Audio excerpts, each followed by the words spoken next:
about anyone else, but I've been thinking about Sunday night service for the past few days. Just going back and thinking about that and meditating on how the Lord was moving in our service, how the Lord was blessing, how the Lord was helping us. The Lord leading us on in the progression of knowing Him. There's a point often made that, that's a never-ending progression. Brother Clint said the nature of eternity was going to be the discovery of Christ. It's a continual revelation all throughout eternity, a continual gaining more and more intimacy with this Lord. And I appreciate that. Amen. I appreciate that fact. I appreciate the fact that this God that we serve isn't something that we can figure out. That we can, something that we don't get to the bottom of, don't get tired of, don't get wore out, that He is an all-powerful, unimaginable, eternal God. Wonderful. Wonderful to meditate on that, to try to wrap our heads around that, and in doing so, get a greater revelation of the wonder of God. Amen.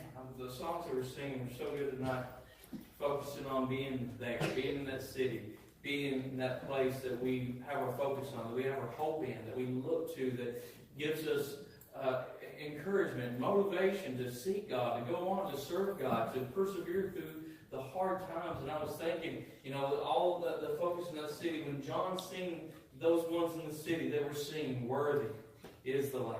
Worthy is the Lamb." And I think for myself, it's one of the things that just continually gets bigger and bigger in my own view of Christ is His worthiness. How worthy He is, and how in light of everything else, or in light of His worthiness, everything else continually pales more and more and more. Anything this world can offer, any pleasure, any fulfillment that the world has to offer us, as we gaze upon the worthiness of Christ, it pales just more and more and more, and the less attraction this world and the things of it have for us as we see God. Amen. Amen. Isn't that wonderful? Amen. And this is a message I've preached before, but I had a few things on my mind that I want to preach, and I just kept going back to this. The last couple of days I kept thinking of this, so I'm going to preach it. It's been probably a year or two since I preached it here, so Romans 12, chapter 1. If y'all would, stand. Read this one verse and we'll move on. Amen. Paul writes, "I beseech you, therefore, brethren, by the mercies of God, that you present your bodies a living sacrifice, holy, acceptable unto God, which is your reasonable service." Lord, dear Heavenly Father, we thank you, we praise you, we worship you here in this house today. We honor you, we appreciate you, we appreciate your word, Lord, that you have given us. And we ask, God, that you would help us in this time, not only to speak, but to hear what you would have to say with us. Deal with us, Lord, through your word. Reveal yourself to us through your word, begging us, Lord, to a deeper walk, a greater revelation, and a greater service and appreciation of you, Lord Jesus, in this time. Deal with our hearts. Encourage us, Lord. Challenge us in this house tonight. In your holy name, Christ, we pray. Amen. Amen. Romans, this is considered Paul's magnum opus. Here he says in chapter 12, verse 1, toward the end of the book, he's beseeching us, he's begging us, therefore, by the mercies of God, that you present your bodies a living sacrifice, holy, acceptable unto God. And he says this is reasonable. He says this is only by the mercies of God that we're even eligible to present these bodies or our lives to God. And this should be seen as a grand honor and privilege that the Creator of the universe, the Savior of all humanity, would allow us and call us and beckon us to be employed in His service. The one who pulled us out of darkness and out of sin, set our feet on the solid rock, would use our lives to glorify His, to bring Himself glory. It's an amazing concept that God would desire to use us. He would desire for us to reflect Him. Not only would He save us, not only would He forgive us, but He would put us in a place where we could reflect the glory of God to this world. He says this is our reasonable service. It's a reasonable thing.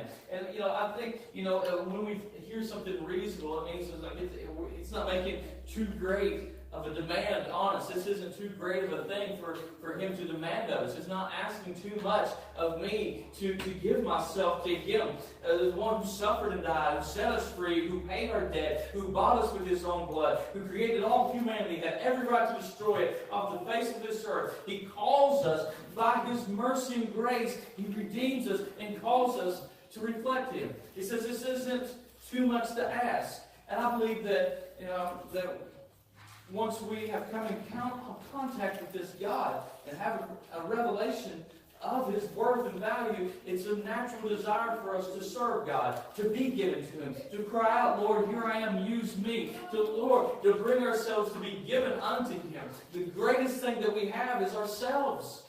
Above everything else that we have, the greatest thing that I have any control over in this world is myself. And I see God, and I see him in his infinite value. The desire just awaits within us to be given to him. To come and say, God, do something with this thing that I give you. Do something with this life to bring glory and honor to your name. The greatest thing that we can ever take part in this world is not building rockets to send to the moon, but to be given unto God. To be given unto God. To bring his name glory. Now, Paul says, the first thing in this verse he says is, I beseech you, therefore, brethren. The word beseech just means to beg. So, why is he begging us? Why is he coming with such urgency for us to give ourselves, to present our bodies living sacrifice? He comes begging, I beseech you to present your bodies a living sacrifice to God. Is it so that Christ may receive the reward of his suffering? I believe so, in part anyway. But also, I believe that Paul, he's had the experience. He's walked the walk himself, and he knows that there is freedom and power and liberty in the laying down our lives to Christ. There is liberty and freedom in me giving my life unto God. There's liberty in this. There's freedom in this. I'm set free whenever I come to Christ and I'm given unto him. My life becomes his. I am free from that. I am free from all things whenever I come and I'm given unto Christ. There's liberty there. There's power there. There's life in that. Whenever I see the very thing that I have been created for, the very thing that I am intended for, is to be given unto God. There's power, victory, freedom, and liberty whenever I come to an altar and I give my life unto Christ. Amen. The world tells us the opposite. The world tells us the opposite. The world tells us there's freedom and liberty in living our own life, our own way, doing our own thing. The very lie that the enemy sold Eve in the beginning. You eat of this fruit, you'll be like God. You'll be in charge. You can run the show. You can do it your own way. You can be your own person. How many times have we bought into that same old lie? Do it your way. Go your own way. This is the only life you got. Might as well make it count. Live it for yourself. Enjoy your life. The whole focus of a selfish approach to life. That's the world. That's the enemy. The selfishness approach to life. In selfishness, there's always bondage. There's always captivity in the selfish approach to life. Whenever I approach life to serve myself, I always end up without. I always end up wanting. I always end up empty. I always end up in bondage. Every time I'll try to do it my own way, try to live my life for self-fulfillment. But whenever this life is given to Christ, I come to an altar and I give it to him. He sets me free. He gives me liberty. He gives me peace and joy that goes beyond our understanding. And whenever I'm given to Christ, Paul, he's begging us. He begs us literally to come and present our lives living sacrifice unto God, that we can be set free from the bondage of the flesh and we can live to the glory of Christ. Amen. It's here and only here that we can gain the victory over selfishness and pride and envy and bitterness and unforgiveness. Only in time spent worshiping at the altar. The only time that we can get real free from this is as we come to the altar of God. 1 Corinthians 1:18, Paul says, "For the preaching of the cross to them that perish is foolishness, but unto us which are saved it is the power of God." Now, we've preached the cross many times. Preached the cross in the jail many times as the historic place where Christ died to pay for our sins. Where redemption took place on the hill of Calvary, on the old rugged cross. We've preached that, and I've seen people born again in response to the message of the cross in that sense. But that's not the message of the cross that Paul is talking about here. The message of the cross that he's talking about is the message of this, giving our lives unto Christ. See, he's writing to Christians, and whenever he writes this, and the preaching of the cross he's referred to is the preaching of the crucified life. Jesus says, "Take up your cross, follow me." Paul says, this is the power of God. By me laying all on the altar, or all on the cross, holding nothing back, giving God total access to this life and all that it is. And when I empty out all, he fills me with the courage and the faith and the strength to stand boldly, proclaim his truth, to overcome fear and anxiety, to obey his word, to heed his call, to find victory in the trials, to overcome temptation. But this is not possible in our own strength. It's only possible as we come to an altar. We lay our lives on that thing. We give ourselves unto God. We embrace the cross. And through that, we are given the victory over everything that this flesh is. Amen. It's impossible outside of this. That's why Paul says the preaching of the cross to us which are saved is the power of God. The power to have victory. The power to be set free is in the cross. It's impossible outside of that. Galatians 2:20, Paul says, "I am crucified with Christ, nevertheless I live, yet not I, but Christ liveth in me. The life which I now live in the flesh, I live by the faith of the Son of God, who loved me and gave himself for me." This is what Paul's talking about. This is the crucified life. This is the life of the cross. He says, "I'm crucified with Christ, nevertheless I live." This is the living sacrifice he was referred to in Romans 12. He says, "Yet not I, but Christ liveth in me." Now remember, this life of Christ living through the individual, we can't do that. The Christian life is impossible. Brother Pluto used to say all the time, it's not hard being a Christian. It's impossible to be a Christian outside of the power of God living and working through us. Amen. It's completely impossible. It's completely foreign to the nature of a human being to live the life of Jesus Christ, who to obey his laws, to walk after him, to live a crucified life. But as we embrace the cross, we come to Christ, he lives through us. It's his strength that will show through the crucified life. It's his strength. It's his life. That's why Paul could say, "I'm crucified with Christ, nevertheless I live. Yet not I, but Christ liveth through me." That's one of the boldest statements that we see in the New Testament. That he would say, "This life that you see me live, it's not me living. This is the life of Christ." It seems almost outrageous that someone would make such a claim to say, the life that you see me live, this is the life of Jesus. This is the life of Christ. This is his power living through this individual. So we know that Paul was living a holy life. Paul was living a life that cared for others. Paul was living a crucified life that put others before him, that put God at the forefront of his life, because he's seen the worthless of God and seen the value of Christ and seen his service being paramount in all his life and everything else falling to the wayside when he comes to serving God. Amen.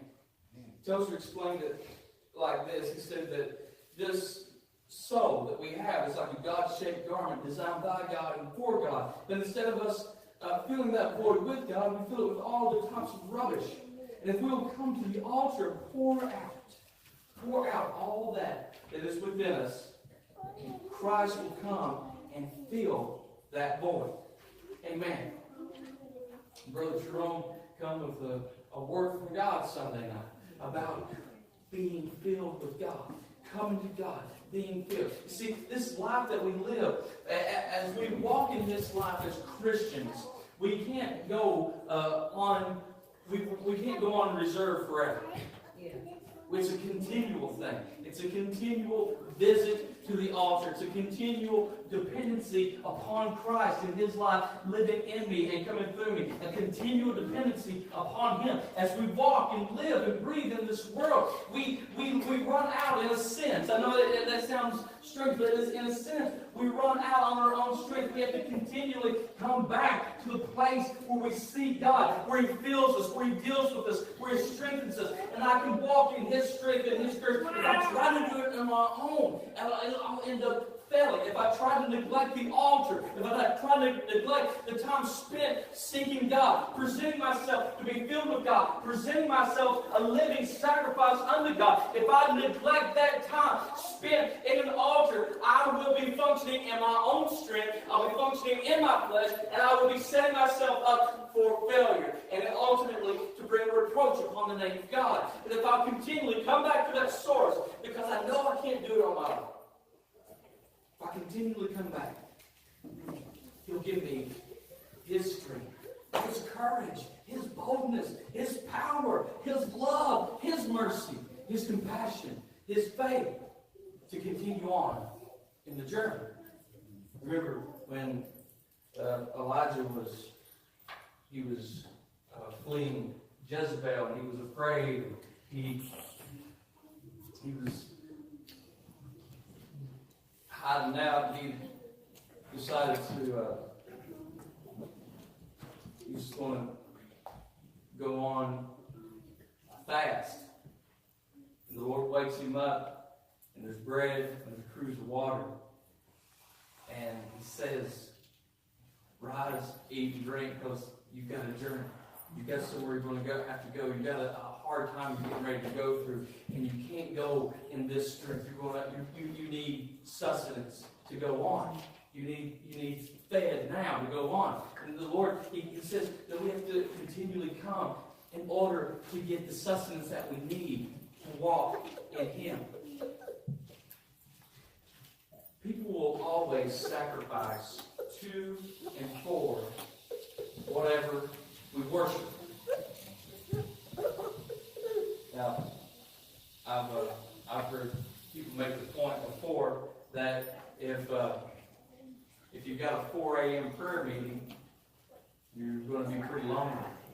You call a 4 a.m. prayer meeting, there's not going to be many people who can make it out. But if you're going to have a fishing trip and everybody's going to meet at 4 o'clock, you'd be surprised people who can able to get up at that time will be there. Because we can make time. We can sacrifice. We can be where we want to be.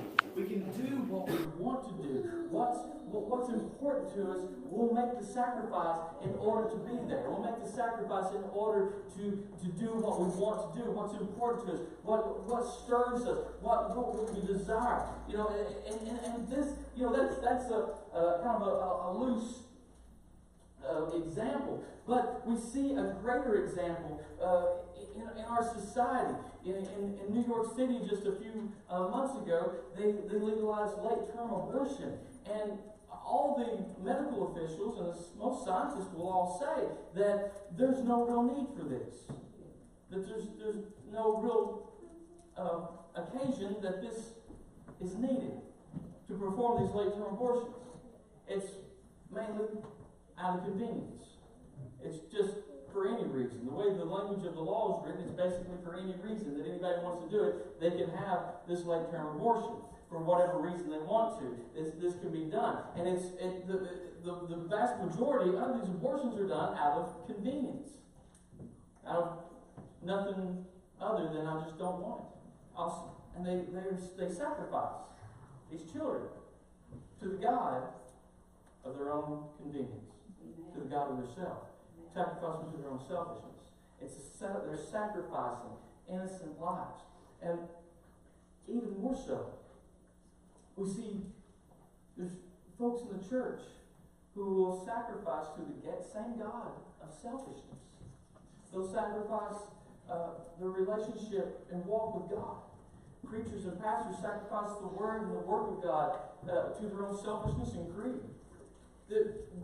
This God Himself, this selfishness, it looms over everything that we do. We have to continually come back to an altar and find the place where we worship. Find who we worship. Find what we worship. Discover again the value and the worthiness of Christ in a time spent in an altar, presenting ourselves the living sacrifice to be poured out for Him, to serve Him, and in doing so, continually gaining a renewed vision of Him, a renewed vision of God. Then like Isaiah, we can cry out, here am I, send me, use me, not my will but thine, not my life but yours. However we can bring you glory, it should be our desire to God. However we can bless Him, however we can bring Him joy, however we can bring glory to the name of God. This is the basis of real worship. This is where worship wants to lead us to. This is what worship wants to bring into our lives. Worship and the altar are directly connected. If we want to worship God, if we want to lift Him up, if we want to bring glory to God, we will come and embrace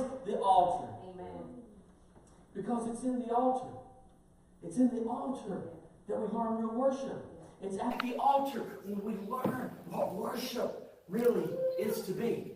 A giving of oneself unto God. Now, praise and worship, although they go hand in hand, they're different. Praise is essential, and praise will often lead to worship, but praise will always show our attitude toward God. Praise is different than worship. They're independent things. They're closely connected, but they're independent. Praise will show our attitude with God. It'll show kind of where we stand with God. Do we have a desire to praise Him? Do we have a desire to lift up His name? Do we have a desire to give Him honor, give Him glory, give Him praise, point out His good attributes? That's what praise does. Psalm 70:4 says, let all those that seek Thee rejoice and be glad in Thee. And let such as love Thy salvation say continually, let God be magnified. This person, they've seen God. They see the greatness of God. He's blessed them. He's helped them. He's made the way for them. He's delivered them. He's healed them. He's provided for them. And they see all these attributes of God. And when they come together, they want to praise Him. They say, Lord, You're good. Lord, You're wonderful. You're a provider. You're a healer. You're a way maker. You're a deliverer. We praise Him for the good things that He is and who He is and what He does. We praise Him. We point out all the great attributes of God and we lift Him up in praise. That's what praise is.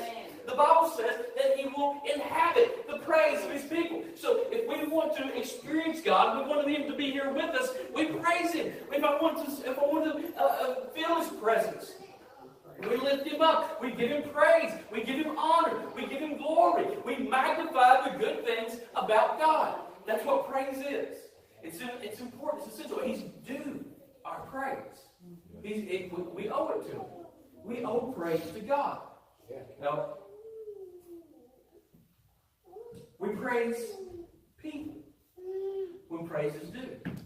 Someone comes to the church and they fix something, they do a good job at it. We let that person know, hey, you've done a good job on this. I like how you've done that. It's very good. That's praise. We can praise each other for the good things that we do.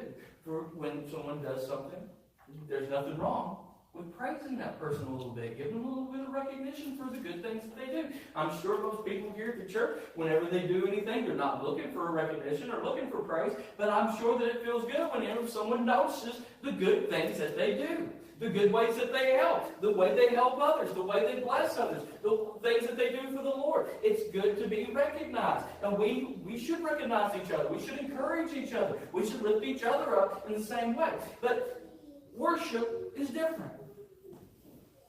Worship is reserved solely for God. We're not allowed to worship anything else. It's okay to praise other people. So just as we praise God, we point out His good attributes. We praise Him for those. And it's okay to praise people for the good things that they do. But worship is solely reserved for God. Worship's different. Worship isn't praise. Worship is me giving myself unto God.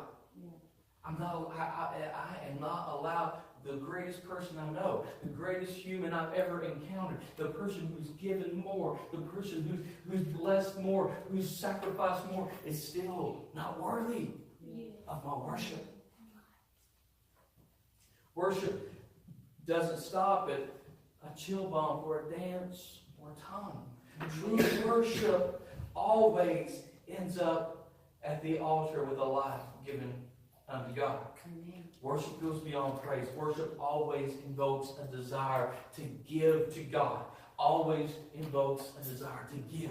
And worship gives. Worship always gives. Worship sacrifices. Worship offers. Worship always gives. We are able to give God, however small it is, we want to give Him whatever we can. But in light of His worthiness, we see His value. We see His worthiness. We see that He deserves our worship. We see that He deserves our very best. He deserves me. He died for me. He bled for me. He deserves me. He deserves to have my complete submission to Him and His will and His word completely given unto Him. He deserves that. That's why we go. That's why we preach. That's why we go places that's hard to go sometimes, because He is worthy of those for whom He died, just as much as He is me or anyone else. He's worthy for those. That's why we are to give. That's why we are to go. That's why we are to sacrifice in the worship and in the work, because He's worthy. Amen.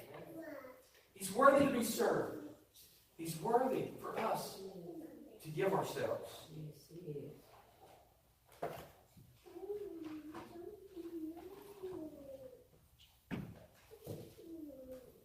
If you want to turn to Genesis chapter 22. He's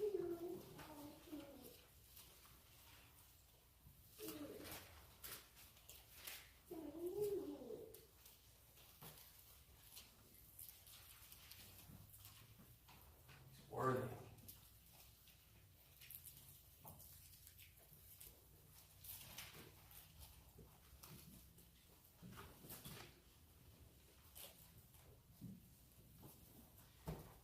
Verse number 1, chapter 22 here in Genesis, we see Abraham. This is toward the end of his story. And at this point, Abraham's had a lot of ups and downs in his walk with the Lord. He's had some times of great faith and trust in God, obedience to God. He's had some times when he failed. He's had times when he's failed for fear. He's had times when he's tried to fix things himself. He's had times when he doubted God and laughed at God's own plan. He's had a lot of ups and downs to this point, but God has proven faithful again and again and again to Abraham. And Abraham gets here in chapter 22. In verse 1 it says, "And it came to pass after these things that God did tempt Abraham, and said unto him, Abraham, he said, Behold, here am I. And he said, Take now thy son, thine only son Isaac, whom thou lovest, and get thee into the land of Moriah, and offer him there for a burnt offering upon one of the mountains which I will tell thee of. And Abraham rose up early in the morning, and saddled his donkey, and took 2 of his young men with him, and Isaac his son, and clave the wood for the burnt offering, and rose up, and went unto the place of which God had told him. Then on the 3rd day Abraham lifted up his eyes, and saw the place afar off. And Abraham said unto the young men, Abide ye here with the donkey, and I and the lad will go yonder and worship, and come again to you. And Abraham took the wood of the burnt offering, and laid it upon Isaac his son, and took the fire in his hand, and a knife, and they both of them went together. And Isaac spake unto Abraham his father, and said, My father. And he says, Here am I, my son. And he said, Behold the fire and the wood, but where is the lamb for the burnt offering? And Abraham said, My son, God will provide himself a lamb for a burnt offering. So they went both of them together. And they came to the place which God had told them of. And Abraham built an altar there, and laid the wood into the water, and bound Isaac his son, and laid him on the altar upon the wood. And Abraham stretched forth his hand, and took the knife to slay his son. Now, here Abraham, like we said, he'd been up and down, and all of a sudden he comes to the point where God blesses him with the promise of the son by Sarah, the son that he had promised. Here he is. He's a miracle child, and there's no way this boy would be in existence other than a divine miracle of God. And we see Abraham. He loves this boy. You can imagine all the years that he waited, everything that he went through. You know, he's probably more like a grandfather to him than a father. He probably dotes on him. He probably lets him have his way as much as he can. He's probably just enamored with the boy. He probably just sits and looks at him and just thinks of all that he is, all that he represents to him. He represents not only his legacy, he represents his future. He's his seed. He's the promise of God living in his house. The testimony of God's faithfulness was right there. Abraham looked at him every day, was thought about, oh God, how faithful you are, how wonderful you are, how true you are, how faithful this God is. He blessed me with this child. He promised me good. He's a child of miracles. He's a child of my old age. He loved that boy. Everything that Abraham held dear was wrapped up in Isaac. Everything that meant anything to him was wrapped up in Isaac. Amen. He waited. He trusted. He believed all those years. And God proved faithful. And there he was, the faithfulness of God. And then, at the best time in Abraham's life, this is the best time of his life. He's finally at a place where he feels like he can relax a little bit. God's been faithful. He's been blessed beyond measure. Everything is good. But then, once again, God begins to call Abraham. When you think back all those years, way back there in Haran, whenever God first called Abraham, what a step it was. What a step of faith it took for him to pack everything up and leave everything that he held dear, everything that meant anything, everything of value. He left it all behind to follow this God. And here all these years later, God begins to call him again. He begins to make an even greater demand. He says, I need everything from you once again, Abraham. Isaac was everything to Abraham. All of things, everything was wrapped up in that boy. And here, God called him at the best time in his life, the time when he should be retired, the time when he should be through with all the struggle and all the trial and all the strife. God calls him again at this time and says, I need everything from you. Once again, Abraham, everything. He's not just saying, do this, do that, make a good offering. He didn't say, go give me your best lambs that you have. He didn't say, send these servants away. He said, I want your best. I want your everything. I want anything and everything that matters to you. The most important thing, the most valuable thing, the thing that he would have picked last out of every other avenue he could have taken. Isaac would have been the last thing he ever wanted to give up. The last thing he wanted to sacrifice. The last thing he would have ever wanted to give God. His most valuable thing. And that's the very thing that God put his hand on and said, that's what I want, Abraham. Yeah. I want everything. I want everything. God is not settled with second best. He's not settled with my leftovers. He's not settled with me dictating what he's worthy of. Amen. And we want to do that all the time. I'll give you this, Lord, but please don't make this demand out of my life. Someone the other day was asking me about preaching and asking me questions about how do you know what this and that. And they were very surprised when I told them, I never wanted to be a preacher. And it just seemed like, what? Anybody who does anything, they do what they want to do. Didn't you want to do this? And I was like, I never had any desire whatsoever to preach. But God began to deal with my heart. And I knew that I would either preach or I would backslide. That was the only choices I had. I'd either preach or I would quit. I'd either preach or I'd go back on God. I couldn't be in disobedience and serve God. God doesn't give me the option to tell him what I'm going to give him. That's right. Amen. He makes demands on my life. Yes. And every day, there's demands that are put on our lives when it comes to serving God. And God made an unspeakable demand on Abraham's life at this point. And Abraham tells his servants that are with him, you think about the night before. The Bible, the way it's written sometimes, really skims over some big things that had to happen. Abraham's told this, and this just says he gets up early and chops the wood and get ready to go. Think about that night that he spent before he got up to chop that wood. the night, the restless, unsleepy night. That's probably why he was up early in the morning chopping wood. There's no sleep going on in that tent. He had to deal with that wife. He had to tell her what he's going to do. All these things, the turmoil, the struggle, the enemy coming with all the doubt, all the fear, all the questions, all this attacking him at one time. And he comes to the foot of the mountain. He has his servants with him. And he tells them this. He makes this statement. He says, I and the lad will go yonder and worship. He said, we're going to go worship. We're going yonder. We're going up on the mountain. We're going to worship. He was heading to the altar. And he knew the altar and worship are inseparable. We can't worship God and circumvent the altar. We can't go around any other way. There's no other way that we can truly worship God without embracing the altar. They're inseparable. He knew that true worship gives all to God. True worship holds nothing back. True worship says, if God is worthy of anything, God is worthy of everything. So Abraham, he takes the longest walk of his life up the side of Mount Moriah to worship God. He's going to worship.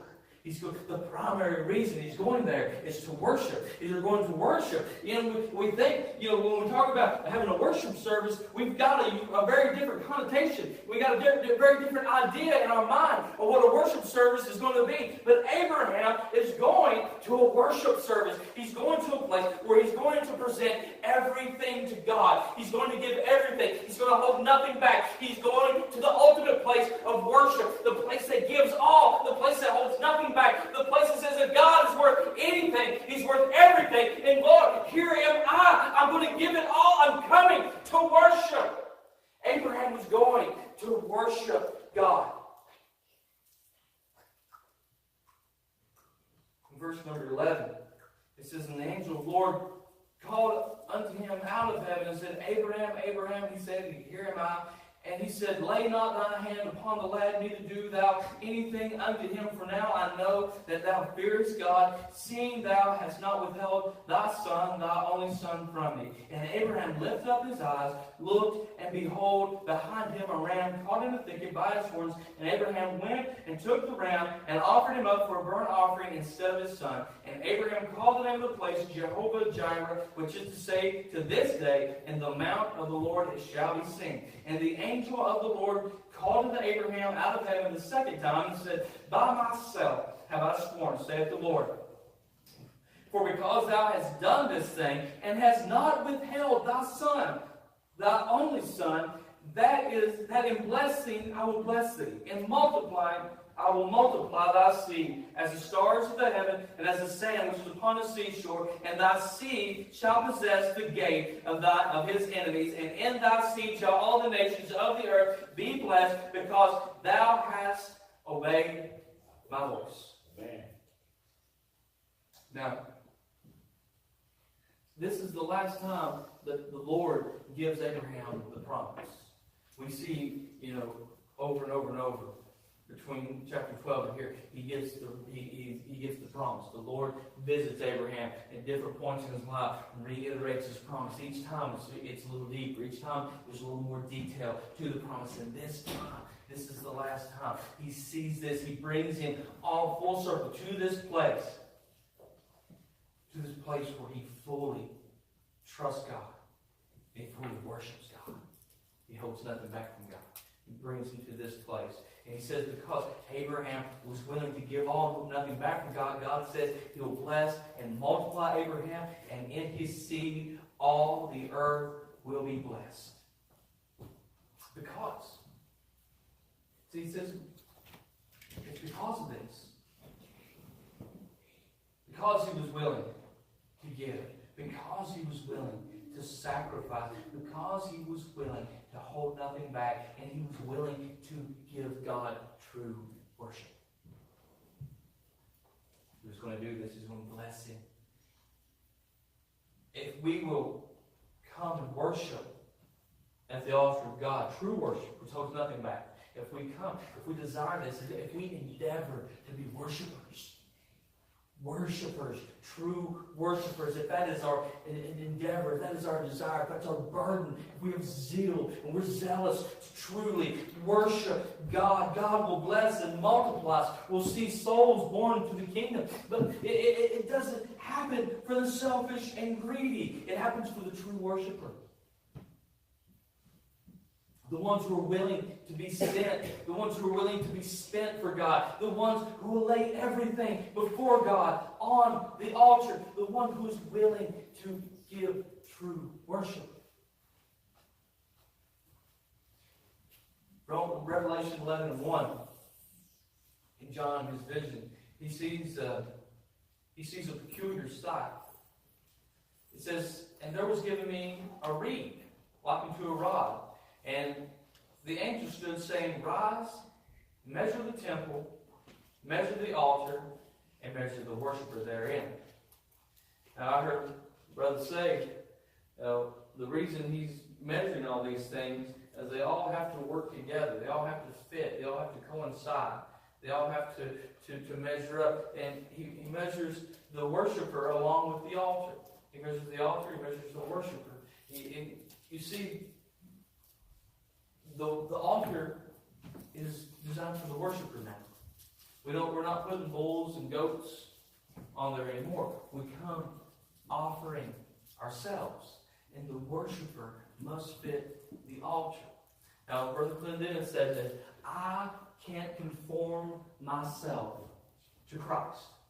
I can't do it. I can't make it happen. I can't get holy enough. I can't follow enough rules. I can't go through enough rituals to conform myself to Christ. But what I can do is I can come to the altar. I can conform myself to the altar. I can continually come to the altar. I can make the altar the central focal point of my life and continually come back, seek God, present myself on the altar, continually come every day. Here am I, Lord. I'm coming again. I want to give more. I want to give myself. I want to belong to you. I want you work it, live it, presenting yourself, showing your character through this life. I want to be given unto you. I want to worship you at this altar. If we'll do that, then He'll do the rest. He'll do the work. He'll make it happen. He'll work on my character. He'll work on my flaws and my shortcomings. He'll work on my doubts and my fears. He'll work on all that stuff. He'll make the difference in my life if I will conform myself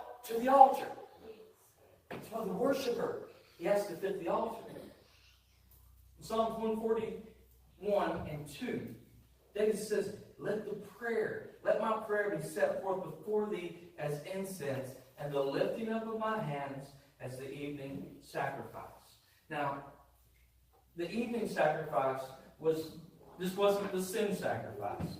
This wasn't that. The sin sacrifice, it was done at a different time. It was taken outside of the city. It was destroyed out there. And Jesus is the sin sacrifice. There'll never be any more sin sacrifice. That's done. That's over with. There's no more sacrifice for sin that will be needed. But what David is referring to here, the evening sacrifice, where they would take an animal, they would put it on the altar, a burnt offering, and they would leave it there. It would burn all night long as a blessing to God, as a sweet smelling savor, the Bible says. It was simply there as an offering to God. It was simply there to bless Him, to honor Him, to worship Him, to give Him something, to offer Him this. Just a continual offering before God. And David says, let the lifting up of my hands, we know the lifting of the hands, the eternal or the international symbol for surrender. The lifting of my hands, He's like, God, let the surrender of my life and my heart be unto you as that burnt offering, as that evening sacrifice. Be it something pleasing unto you. Let the surrender of my life bless you, honor you, lift you up, praise you. Let it be for your joy. Let it be for your gladness. Let it be for your honor. Let it be for your glory. Let the surrender of my life be honoring to you, oh God. We should endeavor. We should seek. We should be zealous to come to God and be offered to Him is simply because He's worthy to be blessed by my life. We always want the Lord to bless us, But we're supposed to bless the Lord. We're supposed to bless the Lord with worship. We're supposed to bless the Lord with service. You know, a lot of the prayers you see in the Old Testament will start out with bless the Lord. Bless the Lord. Bless the Lord. David wants to bless God by surrendering his own life unto Him. If we'll do that, if we'll embrace the cross, if we'll embrace the altar to be given unto God, Paul said, it's the power of God. We'll discover the power to walk in victories as we embrace the cross. If I want victory over things in my life, embrace the altar. Embrace the altar. We'll find victory. God will work the miracle in my life. He'll give me the strength, courage, power, and desire to overcome whatever opposition I have in my life, to be obedient to Him. He will give me what I need to be victorious as I embrace the altar. Jim Elliot, I'll close with this. Jim Elliot was a missionary in Ecuador back in the 50s. They've made actually a documentary and a movie about what happened down there. And Jim Elliot was killed. He was speared by headhunters, by this tribe. He was trying to reach, him and the other missionaries that was there, they were trying to reach these unreached people, and those very people that they were trying to reach and minister to killed them. He killed the whole lot of them.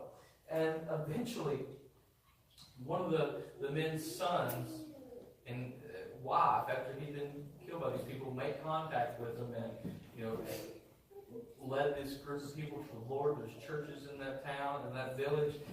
The story is amazing. If you read or watch one of those movies about how God worked through this, and the very people who murdered these men, their families went back in there and witnessed to those people, led them to God, and the whole lot of them was saved, serving God.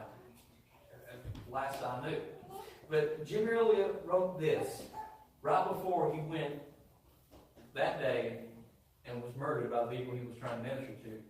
He said, "He is no fool who gives what he cannot keep to gain what he cannot lose." Think about that. He is no fool. The world will tell us we're fools. The world will tell us we are fools for serving God, for sacrificing, for embracing the cross, for embracing the altar, for giving, for living a sacrifice life. The world will tell us we're fools. You take someone that looks at the life of the Apostle Paul from the outside, doesn't understand the glory of God, it would look like the point where he really messed up in life is when he chose to follow Jesus. Because everything was going really good. Everything was going really nice. He had a great future ahead of him. And then he had an opportunity. He could have turned around on the Damascus Road and went back to Jerusalem and said, I don't want no part of that mess. But he chose to follow the Lord. He chose to follow Christ. And he lived a sacrifice life. He lived a sacrifice life from that point on. Now the world will say, that's foolish, what he done. If he wanted his best life now, he would have went back to Jerusalem and continued on with the Sanhedrin. They chose to honor God. That's what Jim Elliot, that's what he was talking about. The world will say this is foolishness. The world will say this is crazy. You're blowing it. You're messing up your one life. You have to live. But Jim says he is no fool who gives what he cannot keep. This life is a vapor. Yeah. If I live to be 120 years old, this life is a vapor. What does it mean? If I sacrifice the opportunity to serve this God now, and I live to be 120 years old, what is it going to mean through the eons of eternity that I've passed up the chance to do something for the one who is worthy of it all? What will it mean? What value will it have in the next life to come? Whatever I was able to accomplish or accumulate in this life, if I choose it over Christ. He is no fool who gives what he cannot keep to gain what he cannot lose. The only thing that we can have in this life that is not perishable, that doesn't have an expiration date, that we cannot lose, is Christ. Everything, think just for a moment, everything you hold valuable in this life can be gone in a split second. There's nothing permanent. There's nothing without an expiration date. Every human we know we have a short amount of time with. There is a day when we will say goodbye to that person. The only thing we cannot lose is Christ. The only thing that we cannot lose is Christ. He can't be taken away from you. There's nothing that can separate you. Nothing that can take it away.